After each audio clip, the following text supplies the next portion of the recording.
Everyone, उम्मीद है आप सब लोग अच्छे होंगे। Myself Kritika Sharma and welcome to your channel. Students, हमने स्टार्ट किया था 11th क्लास का 11th चैप्टर, जो कि आता है आपका P block elements. P block element ये कहाँ पे रिजेंबल करते हैं, ये कंसेप्ट कहाँ से आया है कहाँ से ये कंसेप्ट? ये कंसेप्ट आता है आपका पीरियोडिक टेबल से। अब देखिए, पीरियोडिक टेबल को 4 ब्लॉक से बांटा गया है, S, P, D and F. ठीक है, जो आपका एस ब्लॉक एलिमेंट है वो हमने डिस्कस कर लिया था। अब पी ब्लॉक एलिमेंट, अब पी ब्लॉक ही क्यों बोला गया है इसे?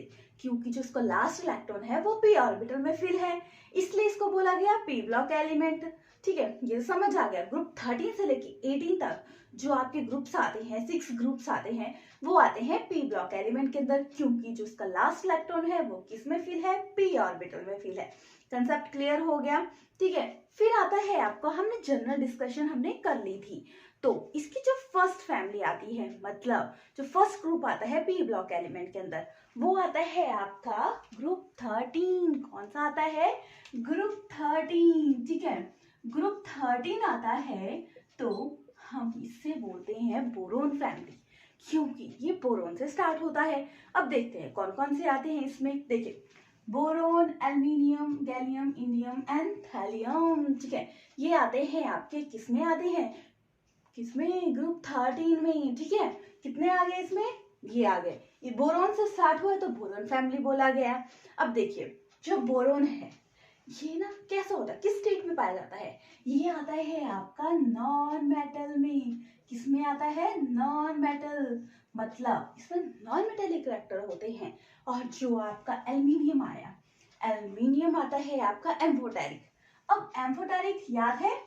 एम्फोटेरिक का मतलब क्या होता है? एम्फोटेरिक का मतलब ये मेटल भी बिहेव करता है और नॉन मेटल भी, मतलब ये एसिड के साथ भी रिएक्ट करेगा और बेस के साथ भी रिएक्ट करेगा जब इसको सिचुएशन आएगी। ठीक है, बाकी जो ये 3 आगे ये आते हैं आपके मेटल्स।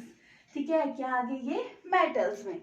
समझ गए? फर्स्ट आ गया नॉन मेटल, फिर एम्फोटेरिक, और दो जो आपका गैलियम है ना, ये भी स्मॉल प्रॉपर्टीज की क्या होती है? एम्फोटेरिक होती है। क्लियर हो गया कंसेप्ट? अब देखिए, जो बोरोन है ये कैसे पाया जाता है हमारे चारों ओर, वो भी पता होना चाहिए। किस रूप में पाया जाता है? बोलते हैं ना और। ठीक है, और किसके रूप में पाया जाता है? क्योंकि डायरेक्ट क्वेश्चन आता है कि बोरोन का और क्या है। तो देखिए, बोरोन का और, अब देखिए इसकी 2 फॉर्म्स में रहता है ये। एक आ गया बोरोन 10, एक आ गया बोरोन 11। क्लियर हो गया कंसेप्ट? फिर और कैसे हैं? देखिए, फर्स्ट और आता है इसका बोरेक्स। याद रखना, कई बार डायरेक्ट क्वेश्चन आता है बोरेक्स किसका और है, तो याद रखना बोरोन का और है। इसका फॉर्मूला देखिए, Na2B4O5 OH2 OH का 4 एंड 8 वाटर मॉलिक्यूल। समझ आ गया किसका फॉर्मूला है? ये बोरेक्स का। फिर इसका एक और फॉर्मूला है, अगर इसको ब्रैकेट से निकाल दिया जाए तो कैसे लिखा जाएगा? देखिए, Na2B4O7 10H2O। क्लियर हो गया? बोरेक्स। फिर आता है आपका कैनाइट। अब कैनाइट कैसे एग्जिस्ट करता है, क्या इसका फॉर्मूला है? देखिए, सोडियम Na2B2B4O5 OH का 4। अब देखिए इन दोनों में फर्क क्या है? इसमें 10 वाटर मॉलिक्यूल है, इसमें 2 वाटर मॉलिक्यूल है, ये फर्क है इनमें। समझ गए? फिर आता है कोलेमेनाइट। क्या गया? कोलेमेनाइट। अब देखिए इसका फॉर्मूला क्या है? Ca2B3O4 OH3 का 2 एंड 2H2O। ठीक है, ये आ जाएगा Ca2B6O11 5H2O। ये क्या है? और है। फिर आता है ऑर्थोबोरिक एसिड H3BO3। क्या है? H3BO3। ये मेन और हैं। कौन कौन से हैं? बोरेक्स, कैनाइट, कोलेमेनाइट और ऑर्थोबोरिक एसिड। अब ये पाए कहाँ जाते हैं? ये आपके पाए जाते हैं जैसे कि यूएसए में, तुर्की में। इंडिया में कहाँ पाए जाते हैं? इंडिया में पाए जाते हैं ये पुंगा वैली लद्दाख में, जो आती है आपके कश्मीर के नजदीक। फिर आता है ये पाया जाता है सांबर लेक राजस्थान में। क्लियर हो गया? ये तो आगे आपके बोरोन के ओर। फिर आता है आपका एल्यूमिनियम। एल्यूमिनियम सेकेंड है, एम्फोटेरिक पे बिहेव करता है। तो देखिए इसका मेन ओर क्या आ गया? बॉक्साइट। याद रखना, borax and bauxite. Bauxite aluminium का और है। तो देखिए Al2O3 2H2O। फिर आ गया आपका क्रायोलाइट Na3, आपका AlF6। फिर आता है आपका ऑर्थोक्लेज फेडरस पर बोलते हैं KAlS3O8। फिर आता है आपका मीका।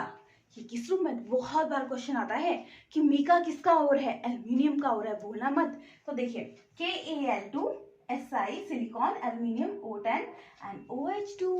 फिर आता है आपका बेराइल Be2 Ba3 Al2Si6 and O18।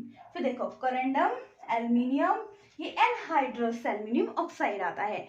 Clear हो गया। ये कहाँ पाए जाते हैं, इंडिया में ये पाए जाते हैं आपके कहाँ कहाँ, मध्य प्रदेश, उड़ीसा, ठीक है, महाराष्ट्र, ठीक है, यहाँ पे ये पाए जाते हैं। अब देखिए जो एल्यूमिनियम है, अब इतने ज्यादा एलिमेंट है, कितने में एग्जिस्ट करता है, ये एग्जिस्ट करता है third most important element. First कौन सा आता है, फर्स्ट आता है आपका ऑक्सीजन। फर्स्ट क्या आता है, ऑक्सीजन, ये होता है 40.5%, ठीक है। फिर आता है आपका कौन सा, सिलिकॉन। सिलिकॉन प्रेजेंट होता है आपका 25.7% और ये प्रेजेंट होता है 8.5%। तो थर्ड मोस्ट अबंडेंट एलिमेंट कौन सा आता है, एल्यूमिनियम के बाद क्वेश्चन भी आता है। जो सबसे गैसेस में याद रखना, नाइट्रोजन है, तत्व में, तत्व मतलब एलिमेंट्स के रूप में ऑक्सीजन सबसे ज्यादा, फिर सिलिकॉन, फिर एल्यूमिनियम थर्ड मोस्ट। ये 7 इन 8 की % की रेंज में ये पाया जाता है। क्लियर हो गया। ये तो थे ओर्स। अब देखिए जो आपके ये तीन आए, गैलियम, इंडियम एंड थैलियम, ये ना बहुत स्मॉल अमाउंट में रहते हैं, ठीक है, स्मॉल अमाउंट में प्रेजेंट होते हैं हमारे अर्थ क्रस्ट में, ठीक है। ये अलग अलग और के साथ प्रेजेंट होते हैं, स्मॉल अमाउंट में होते हैं, बहुत लिटिल इसके कंबाइन करता है। तो ये क्या है, रिएक्टिव ज्यादा होते हैं। तो ये क्या है, अलग अलग के रूप में रहता है। तो बहुत ज्यादा, जैसे कि गैलियम है, ये जर्मेनियम के साथ भी रहता है, जिंक, एल्यूमिनियम, ये स्मॉल अमाउंट में और के साथ रहते हैं। बट मेन और जो हमने ऐसे तो ये चीजें हैं जो ये और बताए, इसके अलावा भी और है, बट मेन जिसमें ज्यादा क्वांटिटी में पाया जाता है तो वो ये और है। समझ गए। क्लियर हो गया। क्या क्या, बोरोन एंड एल्यूमिनियम के ओर्स। कौन कौन से एलिमेंट आए, किसके बारे में बात कर रहे हैं हम, ग्रुप 13 के, boron, aluminium, gallium, indium, thallium. कैसे याद करेंगे इसे याद करेंगे आप, बैंगन, आलू, गोभी इन थैली। एक दो बार रिपीट करेंगे, लर्न हो जाएगा। क्या आ जाएगा, बैंगन, आलू, गोभी इन थैली। समझ आ गया। ये कंसेप्ट तो आपका क्लियर हो गया होगा। फिर आता है आपका इसकी कैरेक्टरिस्टिक, जनरल कैरेक्टरिस्टिक क्या होते हैं, किसके बारे में पढ़ रहे हैं, पी ब्लॉक के बारे में। और पूरे पी ब्लॉक के जनरल कैरेक्टरिस्टिक करेंगे नहीं, अभी हम करेंगे जो हमने ग्रुप स्टार्ट किया है, ग्रुप 13, उसके जनरल कैरेक्टरिस्टिक क्या होते हैं। जनरल किसके, याद बताइए, कैरेक्टरिस्टिक्स ऑफ बोरोन फैमिली, ठीक है। तो फर्स्ट आती है आपकी इलेक्ट्रॉनिक कॉन्फ़िगरेशन। क्या आती है, इलेक्ट्रॉनिक कॉन्फ़िगरेशन। इलेक्ट्रॉनिक कॉन्फ़िगरेशन क्या शो करती है, ये शो करती है कि इलेक्ट्रॉन किस तरीके से अरेंज होते हैं। तो इसकी जनरल इलेक्ट्रॉनिक कॉन्फ़िगरेशन क्या आ गई, इसकी जनरल इलेक्ट्रॉनिक कॉन्फ़िगरेशन आ गई NS2 Np1। अब देखिए जनरल इलेक्ट्रॉनिक कॉन्फ़िगरेशन का मतलब क्या है कि बेसिक चीज है ये, ठीक है। मतलब NS, N मतलब सेल की बात की गई है, S में 2 ही होंगे इसके और P में 1 ही प्रेजेंट होगा। अब देखिए, अब इस चार्ट को देखिए, क्या है, N शेल इंक्रीज कर रहा है, पहले क्या गया 2 3 4 5, बट क्या है इसमें, S में 2 ही इलेक्ट्रॉन है और P में 1 ही इलेक्ट्रॉन है। ये आती है इसकी जनरल इलेक्ट्रॉनिक कॉन्फ़िगरेशन। फिर आती है इसकी सेकंड प्रॉपर्टी, फिजिकल प्रॉपर्टीज, ठीक है, फिजिकल प्रॉपर्टीज। अब फिजिकल प्रॉपर्टीज में हम फर्स्ट करेंगे एटॉमिक रेडियाई, ठीक है। याद है हमने जब किया था एस ब्लॉक एलिमेंट में, एटॉमिक रेडियाई क्या होती है, एटॉमिक रेडियाई शो करती है कि जैसे कोई एलिमेंट है, ठीक है, उसका सेंटर है, सेंटर से आपके आउटर लेयर तक कितना डिस्टेंस है वो बताती है हमें, एटॉमिक रेडियाई में बताया जाता है, ठीक है। तो इसकी एटॉमिक रेडियाई कैसी होगी, देखिए जो और ग्रुप है, ठीक है, जो फर्स्ट 2 3 4 ग्रुप जो भी थे उनके कंपेयर में इसकी एटॉमिक रेडियाई कम होगी। बट जब हम इस पूरे ग्रुप की बात कर रहे हैं, तो atomic radii down the group increase करेगी। कैसे इंक्रीज करेगी, देखिए डाउन द ग्रुप जा रहे हैं, अभी हमने किया इलेक्ट्रॉनिक कॉन्फ़िगरेशन, n मतलब 1 2 3 4, मतलब down the group shell increase कर रहा है। तो पहले देखो फर्स्ट में इतना साइज था, सेकेंड में इतना साइज हो गया, थर्ड में इतना साइज हो गया, फोर्थ में इतना साइज हो गया। तो देखिए एटॉमिक रेडियाई डिस्टेंस तो इंक्रीज कर रहा है ना, तो atomic radii down the group increase करेगी। और जब हम पढ़ रहे हैं ना, हमने दूसरा किया था कि जब हमने और किए थे एस ब्लॉक किया था, तो उसमें हमने देखा था कि डाउन द ग्रुप इंक्रीज करे, इस साइड को डिक्रीज करे। क्यों करती है, क्योंकि कंपेयर टू और जो आपके हमने पीछे ग्रुप किए उनसे कम होती है, क्योंकि एक ही इलेक्ट्रॉन, एक ही शेल है, उसी में इलेक्ट्रॉन एंटर हो रहे हैं। जैसे कि पहले 1 थे, 2 थे, 3 हो गए, फिर 4 हो गए। तो देखिए एक ही रूम में सामान आ गया तो क्या हो गया, रूम कंजेस्टेड हो गया। तो एटॉमिक रेडियाई तो ऑब्वियसली डिक्रीज करेगी, और क्या है, डाउन द ग्रुप इंक्रीज करेगी, क्योंकि शेल इंक्रीज करता है। ठीक है, तो जैसे कि हम बोरोन टू थैलियम जाएंगे तो आपकी क्या होगी, एटॉमिक रेडियाई इंक्रीज करेगी, और कंपेयर टू अदर ग्रुप्स 1 2 3 इसकी क्या है, एटॉमिक रेडियाई कम है। समझ हो गया, क्लियर हो गया कंसेप्ट। फिर आता है आपका आयोनाइजेशन एंथैल्पी।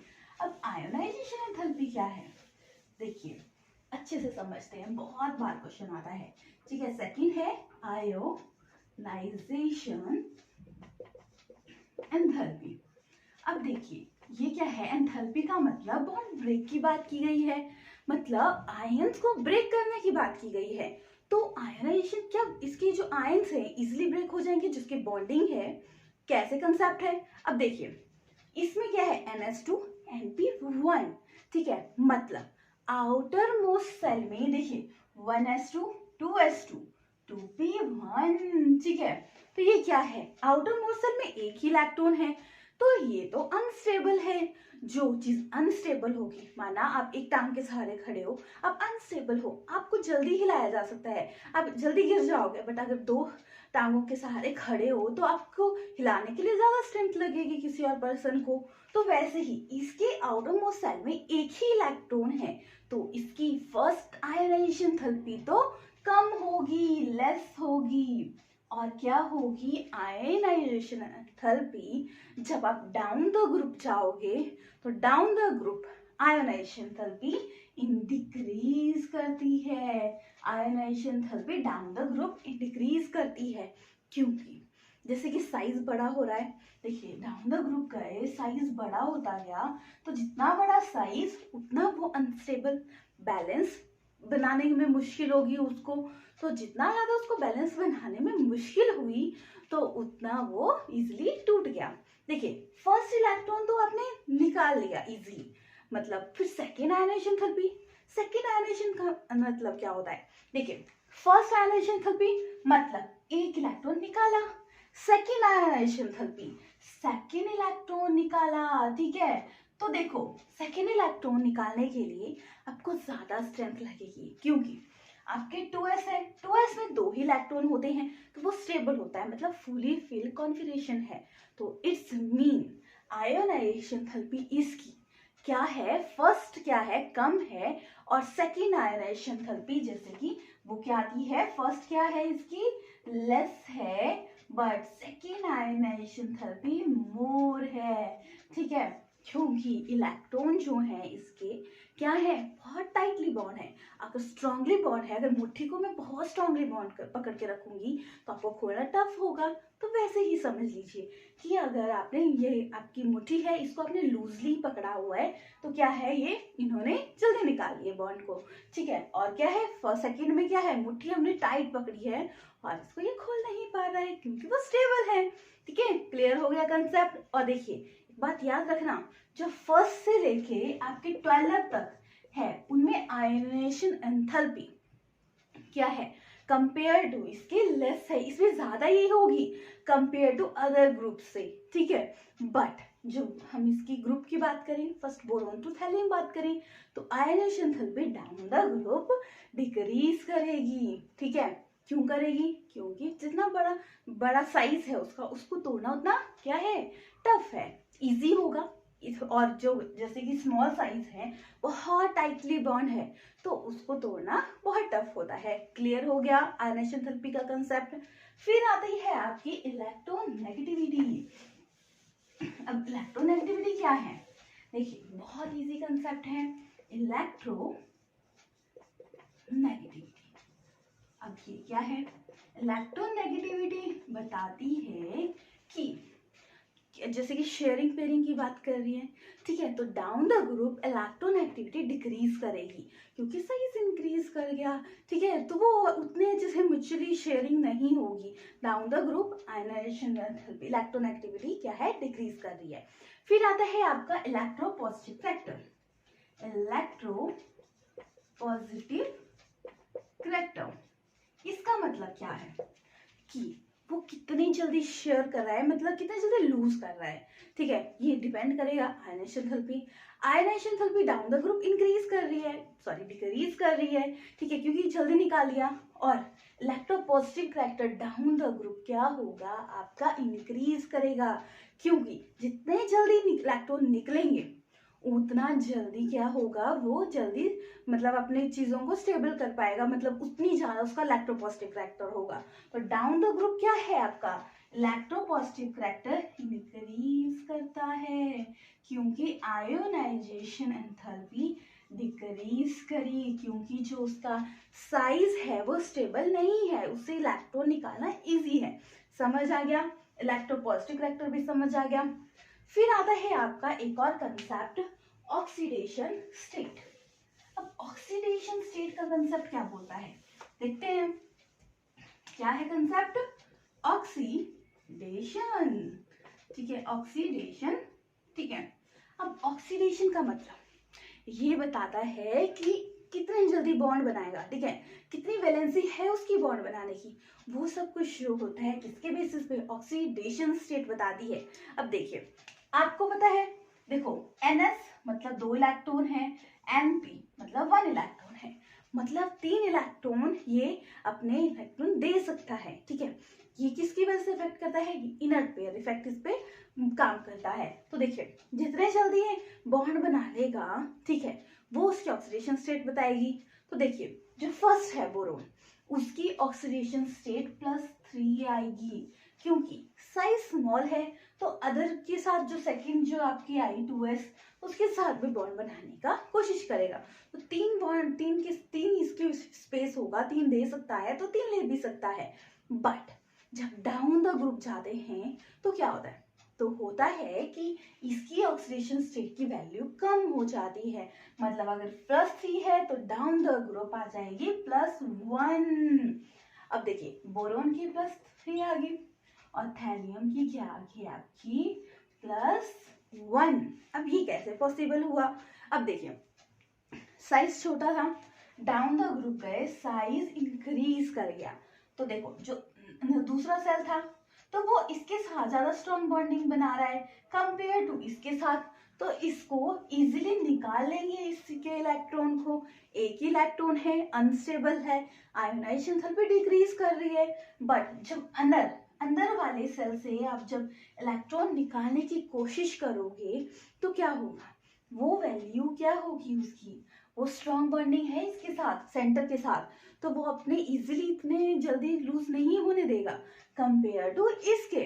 तो इसलिए क्या होगा, ionization therapy down the group क्या हो, sorry oxidation state down the group decrease करी, और जो क्या है स्टेबल है, मतलब जो थैलियम क्लोराइड बना गया, हाइड्रोक्साइड बना गया, जो भी बॉन्ड बनाएगा ये थैलियम, वो मोर स्टेबल होगा कंपेयर टू बोरोन से। क्लियर हो गया कंसेप्ट, किसकी वजह से क्या इफेक्ट करता है, इसमें इफेक्ट करता है इनर्ट पेयर इफेक्ट। क्या करता है, इनर्ट पेयर इफेक्ट, क्योंकि डाउन द ग्रुप के सेल इंक्रीज किया, ठीक है, तो क्या है अंदर वाले सेल में क्या है, डी ऑर्बिटल भी इन्वॉल्व है, तो उससे इलेक्ट्रॉन निकालना टफ होगा, ठीक है, तो क्या होगा वो स्टेबल, अगर निकाल भी लेंगे तो वो स्टेबल नहीं होगा, तो इसलिए इसकी +1 ऑक्सीडेशन स्टेट मोर स्टेबल है। ऐसा नहीं है कि निकाल नहीं सकते, क्योंकि ionization therapy down the group तो क्या है, आपकी डिक्रीज कर रही है, बट जो +1 ऑक्सीडेशन स्टेट है वो मोस्ट स्टेबल होगी। अगर आपने अंदर वाले सिस्टम को हिलाया तो ये पूरा सिस्टम चेंज हो जाएगा। इनर्ट पेयर इफेक्ट ये बोलता है। तो क्या है, down the group +1 oxidation state most stable है। और जो गैलियम आता है ना आपका, ठीक है, ये क्या है, +2 ऑक्सीडेशन स्टेट शो करता है। ऐसा नहीं है कि जो बोरोन है +1 +2 नहीं शो करेगा, पर स्टेबल में +3 होगा और थैलियम की +1 होगा। अगर इसकी और बॉन्ड निकालेगी तो ये स्टेबल नहीं रहेगा। ठीक है, समझ आ गया। नेक्स्ट जो फिजिकल प्रॉपर्टी आती है वो आती है आपकी मेल्टिंग एंड बॉइलिंग पॉइंट। देखिए, जो बॉइलिंग पॉइंट है वो डाउन द ग्रुप क्या है, डिक्रीज कर रहा है, ठीक है, रेगुलर ऑर्डर में। बट मेल्टिंग पॉइंट क्या है, नॉट शो रेगुलर ऑर्डर। ठीक है, अब ये रेगुलर ऑर्डर क्यों नहीं शो करेगा, क्योंकि क्या है ये, क्योंकि ये क्या है, मतलब अलग अलग, जैसे कि उसकी फिजिकल स्टेट पे डिपेंड करेगा। बोरोन है वो क्या है, वो आता है आपका नॉन मेटल। क्या आता है, नॉन मेटल। एल्यूमिनियम आ गया, वो आ गया एम्फोटेरिक। ठीक है, और जो आपके आगे जैसे कि एल्यूमिनियम, गैलियम, इंडियम, थैलियम, ये आ गए आपके मेटल्स में, जिसकी वजह से इसकी जो आपकी प्रॉपर्टी होगी, मेल्टिंग पॉइंट की प्रॉपर्टी वेरी करेगी। देखिए, डाउन द ग्रुप क्या है, रेगुलर ऑर्डर नहीं शो करेगा, क्योंकि एल्यूमिनियम क्या एम्फोटेरिक है। एम्फोटेरिक का मतलब मेटल भी बिहेव करेगा और नॉन मेटल भी बिहेव करेगा, और तो मेटल है तो मतलब इधर तो क्या है, इसकी डिक्रीज करेगी। और जो देखिए एक बात है, जो गैलियम है ना आपका, वो क्या है, इतना सॉफ्ट होता है, अगर आप गर्मियों में उसको हाथ में पकड़ोगे तो वो हाथ में ही पिघलने लग जाएगा। बट अगर उसको प्रॉपर यूटिलिटी करनी हो उसकी, तो उसमें थोड़ी सी कोई और मेटल ऐड करके उसकी रेजिस्टिविटी इंक्रीज करवाई जा सकती है, और वो गुड कंडक्टर शो होता है। क्लियर हो गया। मेल्टिंग एंड बॉइलिंग पॉइंट क्या है, बॉइलिंग पॉइंट में तो रेगुलर ऑर्डर शो करेगा, मेल्टिंग पॉइंट में रेगुलर ऑर्डर शो नहीं करेगा, बिकॉज क्योंकि इसमें क्या है, अलग अलग फिजिकल स्टेट है, तो जिसकी वजह से ये वेरी करेगा। समझ आ गया। फिर एक और कंसेप्ट आता है आपका बोरोन। बोरोन क्या है आपका, ये क्या है, एलोट्रॉपिक फॉर्म में होता है। इसकी 4 एलोट्रॉपिक फॉर्म्स आती हैं, मतलब इसकी जो केमिकल प्रॉपर्टी है वो तो सेम होगी, बट फिजिकल प्रॉपर्टी डिफरेंट होगी। तो देखिए, जो एलोट्रॉपिक फॉर्म है, एक आती है इसकी कौन कौन सी, एक आती है एमॉर्फस, मेनली जो आती है एमॉर्फस, ठीक है, एक आती है क्रिस्टलाइन। जो एमॉर्फस होती है क्रिस्टलाइन, क्रिस्टल जो है वो क्या है, ब्राउन कलर की होगी, और जो क्रिस्टलाइन है वो ब्लैक कलर की होगी। याद रखना, जो एमॉर्फस फॉर्म है आपकी बोरोन की वो रिएक्टिव है, जो क्रिस्टलाइन फॉर्म है वो लेस रिएक्टिव है। समझ गए, 4 एलोट्रॉपिक फॉर्म में रहता है। देखो ये क्या बनाता है, B20, मतलब B20 इसकी क्या है, एलोट्रॉपिक फॉर्म है जो मोस्ट कॉमन है। ठीक है, हमने जैसे कि कार्बन की थी, कार्बन 60 मोस्ट एलोट्रॉपिक फॉर्म है स्टेबल, जो अब नई डिस्कवरी हुई। और भी है, जैसे कि ग्रेफाइट है, आपका डायमंड है, वैसे ही आपकी बोरोन है, इसकी भी एलोट्रॉपिक फॉर्म है, 4 है। वैसे ज्यादा डिस्कशन नहीं है इसके बारे में, बट जस्ट बेसिक सी चीज है। 2 मेन है, एमॉर्फस एंड क्रिस्टलाइन फॉर्म में एग्जिस्ट करता है। जो एमॉर्फस है ये मोर रिएक्टिव होता है, रिएक्टिविटी की बोले जाए ना, बोरोन क्या है, वैसे तो लेस रिएक्टिव होता है क्योंकि स्ट्रॉन्ग बॉन्डिंग बनाता है। बट जब आप बात करें क्रिस्टलाइजेशन की या किसी और चीज की, तो क्या है आपका, ये क्या करता है आपका, ये जो मोस्ट रिएक्टिव फॉर्म आ गई एमॉर्फस आ गई, और ऐसे प्योर बोरोन कभी भी लेस रिएक्टिव होता है हमेशा ही। ठीक है, क्रिस्टलाइन ब्लैक फॉर्म। क्लियर हो गया। अब आता है इसकी केमिकल प्रॉपर्टीज। ठीक है, केमिकली कैसे रिएक्ट करता है आपका, इसके बारे में बात कर रहे हैं हम, बोरोन के बारे में। केमिकली बोरोन कैसे रिएक्ट करता है, अब देखिए क्या पढ़ रहे हैं हम, केमिकल रिएक्टिविटी। देखो, केमिकल रिएक्टिविटी डिपेंड करेगी कि उसका क्या है, उसका फिजिकल स्टेट कौन सी है। जैसे कि बोरोन है, नॉन मेटल है, लेस रिएक्टिव है। हमने अभी डिस्कस किया कि बोरोन की जो प्योर फॉर्म है वो लेस रिएक्टिव होती है। ठीक है, बोरोन है, लेस रिएक्टिव है, क्योंकि इसकी जो प्योर फॉर्म है वो स्ट्रॉन्ग बॉन्डिंग होती है इनमें। ठीक है, बट जब आप इसकी इम्प्योर, थोड़ी बहुत इम्प्योर फॉर्म लोगे, उसको नॉर्मल कोल्ड वाटर में हीट नहीं करेगा, रिएक्ट नहीं करेगा, उसको स्टीम दे दें, हाई टेम्परेचर दे दें, तो वो रिएक्शन देगा, शो करेगा। देखो फिर आता है आपका एल्यूमिनियम। एल्यूमिनियम शो करता है एम्फोटेरिक करेक्टर, ठीक है। एसिड क्या करता है, ये एसिड के साथ भी रिएक्ट करता है और बेस के साथ भी रिएक्ट करता है, क्योंकि ये क्या है, एम्फोटेरिक है, मेटल भी है और नॉन मेटल भी है। रही बात आपकी गैलियम, इंडियम एंड थैलियम की, ये क्या है, आपके नॉन मेटल्स में आते हैं, मेटल्स में आते हैं, मोर रिएक्टिव होते हैं, ठीक है, समझ गए, ये चीज तो समझ गए। फिर जब आपका बात करें बोरोन की, बॉन्डिंग की बात करें, तो इसमें क्या होती है, बैक बॉन्डिंग होती है। इट्स मीन देखो जो बोरोन है इसका ऑक्टेट है ना कंप्लीट नहीं है, ठीक है, मतलब इसमें जैसे कि बोरोन है, आप हेलाइड के साथ रिएक्शन कर रहा है, मतलब फ्लोरीन के साथ रिएक्ट कर रहा है। देखिए बोरोन है, ठीक है, क्लोरीन है, ठीक है, क्लोरीन है, ठीक है, ये क्या है, सफिशिएंट नहीं है, मतलब इसमें इलेक्ट्रॉन डेफिशिएंट है, मतलब कमी है इसमें इलेक्ट्रॉन्स की। तो ये कैसे बिहेव करेगा, ये बिहेव करेगा लुईस एसिड। इसको चाहिए कोई लुईस बेस जिसके साथ ये क्या करे, बॉन्डिंग बना ले। तो क्या है, जैसे कि ईथर आ गए, आपके अमोनिया आ गया, उसके साथ क्या करेगा, ये बॉन्डिंग बनाएगा और इस साइड को बॉन्ड लेगा और अपना बॉन्ड स्टेबल करेगा, ठीक है। तो ये आ गया आपका लुईस बेस, ठीक है। तो ये कैसे बॉन्डिंग बनाएगा, अब ये बात याद रखना, जो आपके ये क्लोरीन ब्रोमीन है, ये क्या करेगा, बैक बॉन्डिंग बनाएगा, क्योंकि ये लुईस एसिड है, लुईस एसिड बिहेव करेगा लुईस बेस, और ये क्या है, डेफिशिएंट है, तो ये क्या बिहेव करेगा आपका, कैसा, आपका बैक बॉन्डिंग बनाएगा। कैसी बॉन्डिंग बनाएगा, बैक बॉन्डिंग बनाएगा। क्लियर हो गया कंसेप्ट। अब देखो इसकी रिएक्टिविटी कैसे है कंपेयर टू इसके ग्रुप के, जैसे कि बोरोन है, ठीक है, इसकी एक्स का मतलब कोई भी आपका हैलाइड ग्रुप, ठीक है। तो ये आ गया हेलोजन ग्रुप, इसको बोलेंगे हम हाइलाइड्स, ठीक है। तो ये क्या आ गया, बेस, ये मोस्ट स्टेबल है, आपका एल्यूमिनियम इसके कंपेयर में लेस स्टेबल है, क्योंकि आपको पता है कि ये क्या है, आपकी स्टेबिलिटी कम हो जाएगी डाउन द ग्रुप, जिसकी वजह से क्या होगा, ये इसकी जो बॉन्डिंग होगी वो भी क्या होगी, लुईस एसिड प्रॉपर बिहेव नहीं करेगा, डाउन द ग्रुप डिक्रीज हो गया।